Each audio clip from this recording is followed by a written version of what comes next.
CM Revanth Reddy ఖమ్మంలోని వరద ప్రాంతాలను పరిశీలించేందుకు బయలుదేరారు. దారి మధ్యలో సూర్యాపేటలోని టీఎన్ఆర్ గార్డెన్స్ కి వెళ్లారు. అక్కడే సూర్యాపేటలోని వరద పరిస్థితిపై సమీక్ష చేస్తున్నారు.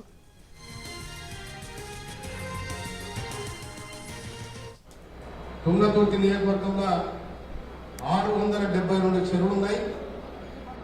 మీ దీవెన వల్ల తెలంగాణ వల్ల ఎస్ఆర్ఎస్కి నీరు లేకుండానే 609 చెరువులు నిండరినాయి. తర్వాత 4-5 చెరువులు తెగిపోయి తర్వాత కూడా హృదయపూర్వక ధన్యవాదాలు. ప్రజలు మనిషి అంటే ఈ విధంగా ఉంటుందని తెలిసిపోయింది మన ప్రజలకు. సీఎం రేవంత్ ఖమ్మంలోని వరద ప్రాంతాలను పరిశీలించేందుకు బయలుదేరారు. దారి మధ్యలో సూర్యాపేటలోని టీఎన్ఆర్ గార్డెన్స్ కి వెళ్లారు. అక్కడే సూర్యాపేటలోని వరద పరిస్థితిపై సమీక్ష చేస్తున్నారు.